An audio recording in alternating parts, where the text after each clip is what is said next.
ब्रह्मा और विष्णु ने पूछा, प्रभु, सृष्टि आदि के 5 कृत्यों के लक्षण क्या हैं? हम यह दोनों को बताइए।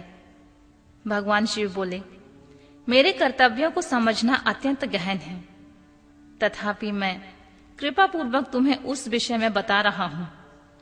ब्रह्मा और अच्युत सृष्टि पालन, संहार, तिरोभाव और अनुग्रह, ये 5 मेरे जगत संबंधी कार्य हैं जो नित्य सिद्ध हैं। संसार की रचना का जो आरंभ है उसी को स्वर्ग या सृष्टि कहते हैं। मुझसे पालित होकर सृष्टि का सुस्थिर रूप से रहना ही उसकी स्थिति है, उसका विनाश ही संहार है। प्राणों के उत्क्रमण को तिरोभाव कहते हैं। इन सब से छुटकारा मिल जाना ही मेरा अनुग्रह है। इस प्रकार मेरे 5 कृत्य हैं। सृष्टि आदि जो 4 कृत्य हैं वे संसार का विस्तार करने वाले हैं। 5वां कृत्य अनुग्रह मोक्ष का हेतु है। वह सदा मुझ में ही अचल भाव से स्थित रहता है। मेरे भक्तजन इन 5 कृत्यों में 5 भूतों में देखते हैं। सृष्टि भूतलन में, स्थिति जल में, संहार अग्नि में, तिरोभाव वायु में और अनुग्रह आकाश में स्थित है। पृथ्वी से सबकी सृष्टि होती है, जल से सबकी वृद्धि एवं जीवन रक्षा होती है।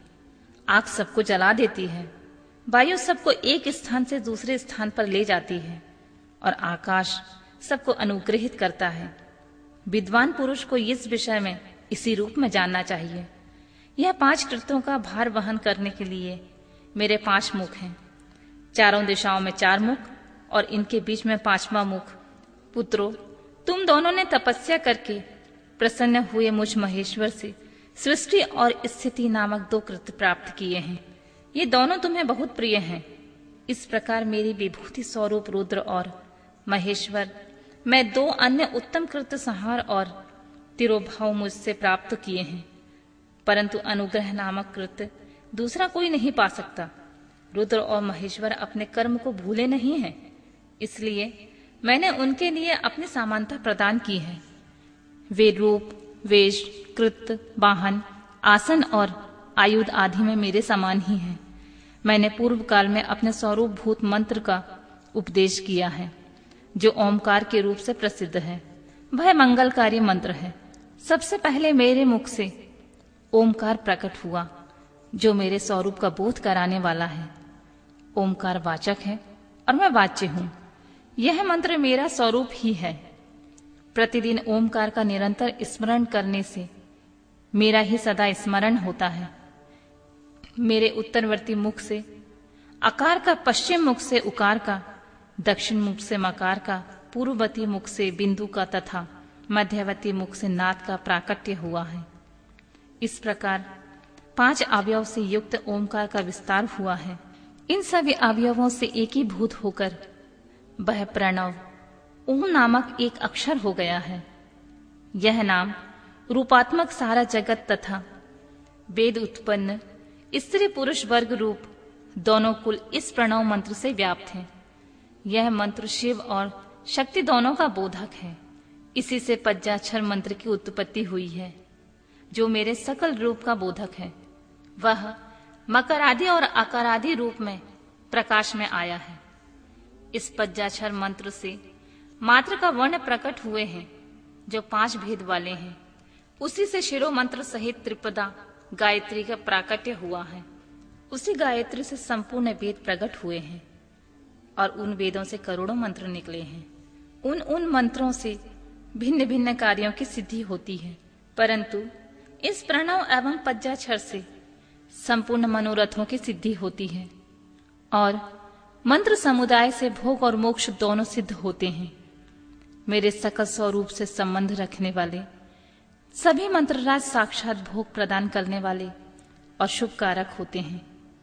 नंदिकेश्वर कहते हैं, तदनंतर जगदम्बा पार्वती के साथ बैठे हुए गुरुवर महादेव ने उत्तराभिमुख बैठे हुए ब्रह्मा और विष्णु को पर्दा करने वाले वस्त्र से आच्छादित करके उनके मस्तक पर अपना कर कमल रखकर धीरे धीरे उच्चारण करके उन्हें उत्तम मंत्र का उपदेश दिया। मंत्र तंत्र से बताई हुई विधि के पालन पूर्वक 3 बार मंत्र का उच्चारण करके भगवान शिव ने उन दोनों शिष्यों को मंत्रों की दीक्षा दी। फिर उन शिष्यों ने गुरु दक्षिणा के रूप में अपने आप को ही समर्पित कर दिया और दोनों हाथ जोड़कर उनके समीप खड़े होकर उन देवेश्वर जगत गुरु का स्तवन किया।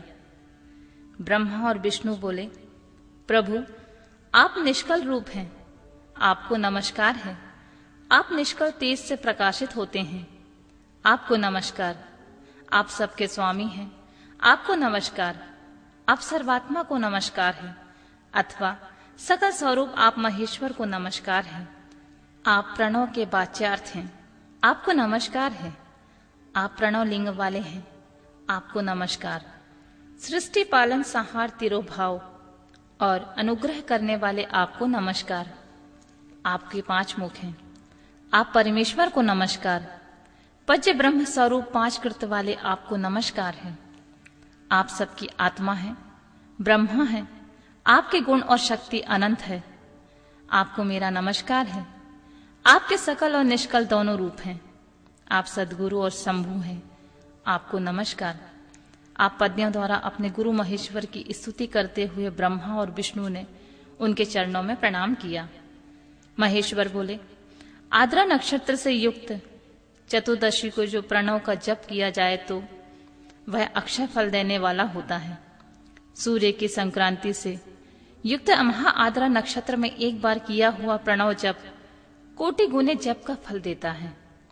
मृगशिरा नक्षत्र का अंतिम भाग तथा पुनर्वसु का आदिम भाग पूजा, होम और तर्पण आदि के लिए सदा आद्रा के समान ही होता है।